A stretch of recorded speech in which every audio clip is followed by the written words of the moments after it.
Hey guys, so I have spent the last couple days working on these coffee flip books, and this first part of this video is just a flip through of one of the books that's almost finished and then sharing the process for how I put it together.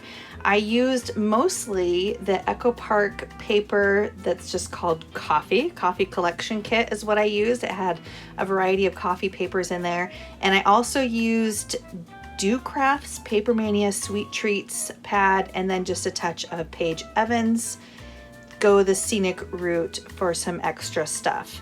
And I bound everything together with a binder clip that's 1.5 or 1.25 inches. So, and obviously these are made with a die cut that was available through scrapbook.com, and most of the papers I bought came from scrapbook.com as well. So this part, I am just putting together the glue pieces and a little bit of fussy cutting that I used and some of the little ephemera pieces. So this is just the gluing portion of the video, and the shape that I just glued on right there is one of the die cuts, and I sewed a little bit of paper behind it to make it into a little notepad. And then I had these little coffee stickers that I don't remember where I got those from.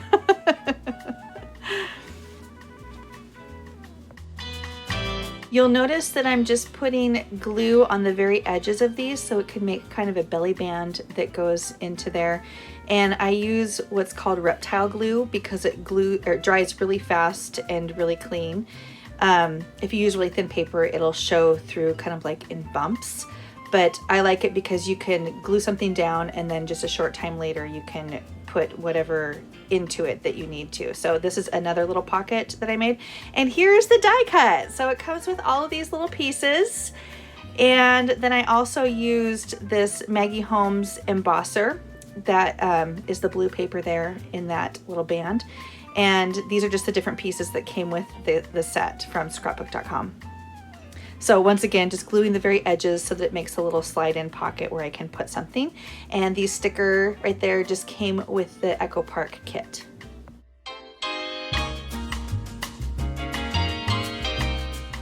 On this piece, I had a little bit of overhang on the top lid where it came, and you could see white behind it. And so I'm just kind of disguising that by adding a little bit of the Tim Holtz dye and brushing it on the edges to antique the edges. And I did a lot of this antiquing on the edges of a lot of these cups, most of the cups I would say, just because I think it adds a little bit of depth and interest to the whole project, in addition to brushing it over the top of the embossing to make the embossing stand out.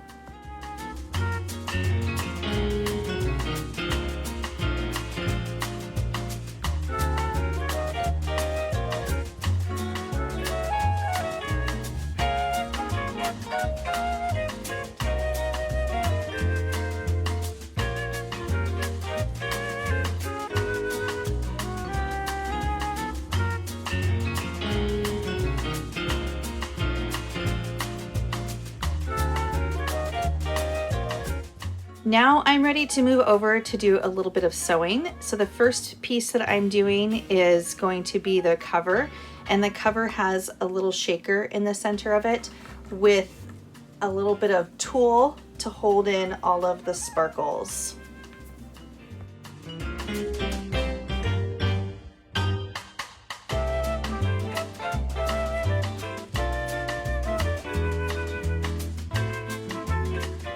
So I got the sequins in place. I wanted to make sure to secure those sequins and not let them slide out. So I use binder clips instead of needles. And unfortunately, the angle is not great for being able to see exactly what I'm doing. So I will change the angle before we move on to the next page. But essentially, I'm just sewing around that inner circle to make sure that all of those sequins stay in place. Then I'm going to trim off any of the excess tulle that is hanging out, and then I will sew around the entire edge of the whole coffee cup to finish it off.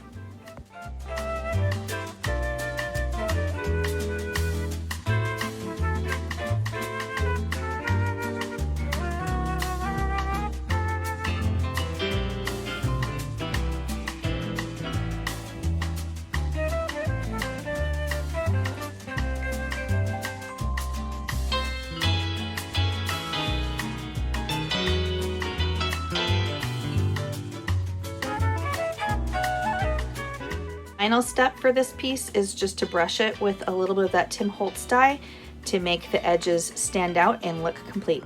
Look at this, a better view. You can actually see what I'm doing now. So on this one, I have a little notepad kind of thing on the back and then a belly band on the front. So instead of sewing it multiple times, I like to just make sure everything gets sewn at the same time. Once again, I'm using binder clips to hold everything in place, and then go ahead and run that seam around there on the top and on the bottom, and then I can slide my ephemera into the belly band once it's finished.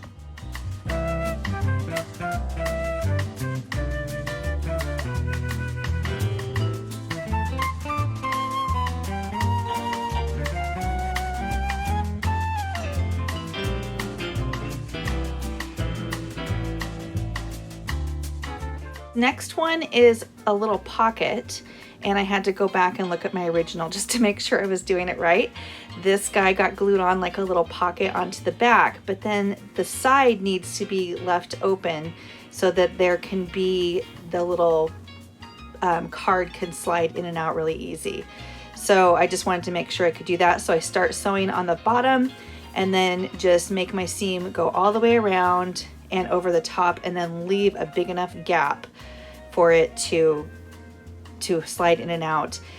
Just a note about sewing: as you're sewing, if you find that you've started your seam and you have like 5 or fewer stitches, you can stop and twist it if the paper is a little bit off.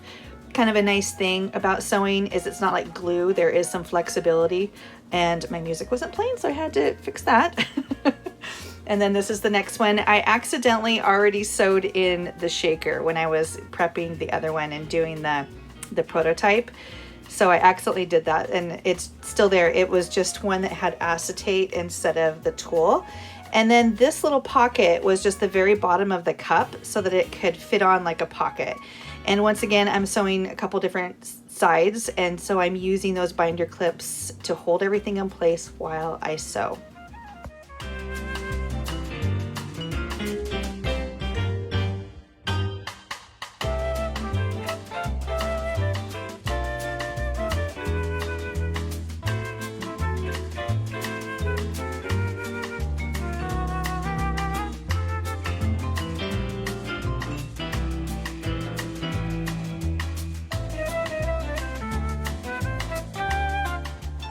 The pockets that are sewn on here could easily be glued. I just really like to use my sewing machine.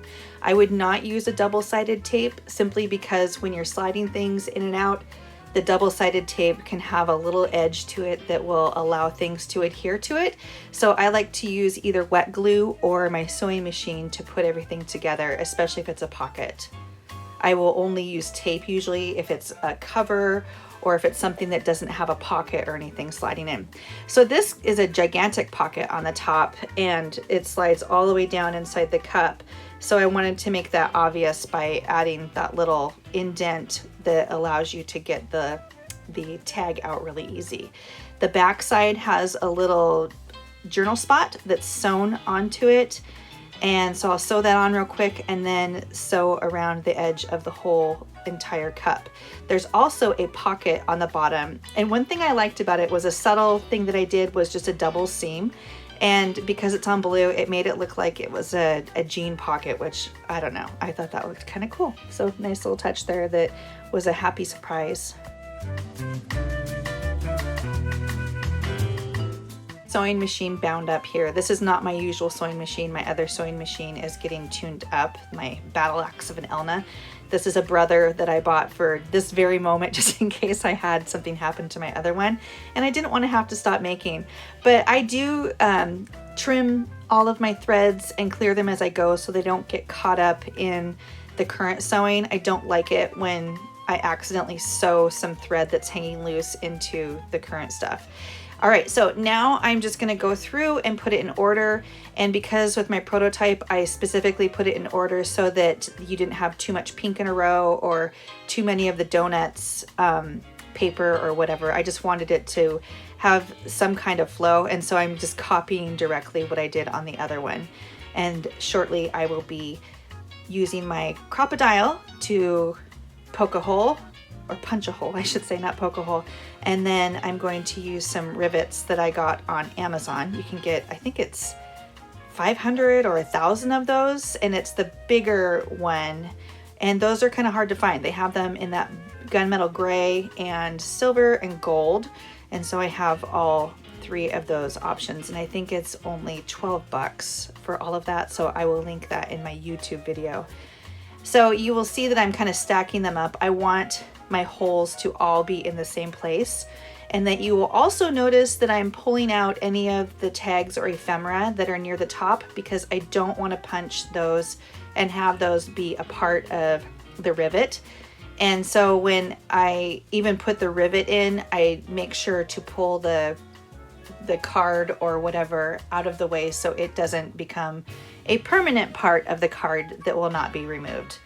I am using my scissors to hold up the binder ring, so that as I finish each rivet, I can just slide it right on there, and it's not having to I'm not having it flop all over the place. Just the handle of the scissors works really well for that for me. And it's a little trick that I learned when using binder clips, because I don't know about you, but when I use binder clips, sometimes it can be really annoying to have to manage the binder clip as you're putting it together.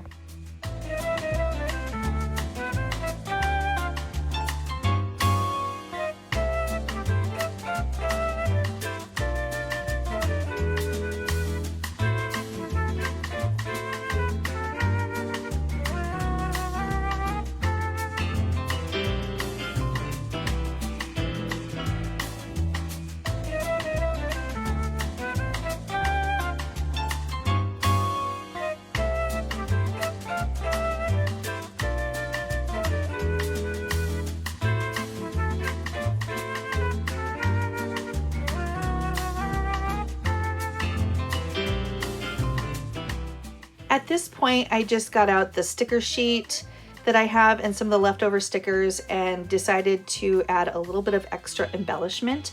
I go back and forth about how much embellishing I want to do in my books, because I do sell most of my books and I don't want to take away the owner's voice entirely. I want to leave enough space for the other person to collage or to add pictures or whatever they want. And so sometimes, like with this belly band, that little card in there it's a journal card is kind of like a placekeeper, where, you know, I put something there, but it can easily be replaced. In fact, I encourage people to replace it so that they definitely have their own voice. And then pages like this, or the previous one, it's perfect for just gluing pictures of a trip or whatever right into it. So I added a little bit more extra, but I'm really cautious about putting too much into my books. I'm getting close to being done now, but you know, a good coffee mug needs to have its little coffee sleeve, and the coffee sleeve in this case doesn't serve to keep your hand from burning, but instead it serves to keep the pages all put together nicely. So I cut a little guide so that I could have it be even, and the top, it was easy just to cut along with it, but the bottom I needed to trace it. And I'm going to go ahead and at 1/4 inch, I'm just going to score the sides, bend them in, and then glue them together. Before I do that, I am going to use some more of that Tim Holtz ink on the edges just to make it pop a little bit more. And then, while this isn't Starbucks, of course, Starbucks is the coffee shop that a lot of people can recognize by sight. So I'm trying to make it look just a little bit Starbucksy by putting a circle on the front and embellishing it that way.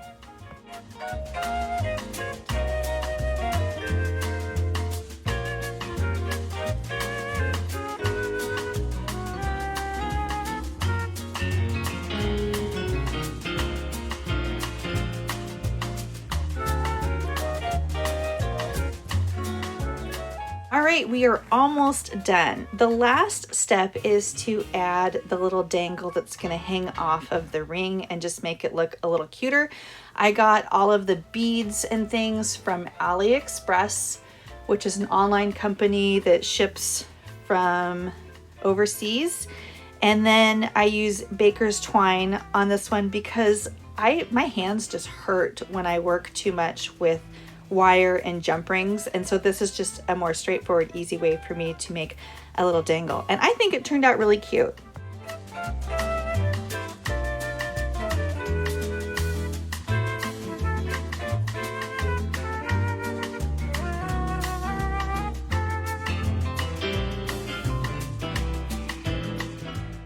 I'm obviously not using super fancy knots. These are just like the rabbit through the hole knot, whatever that's called, and then square knots to tie it together.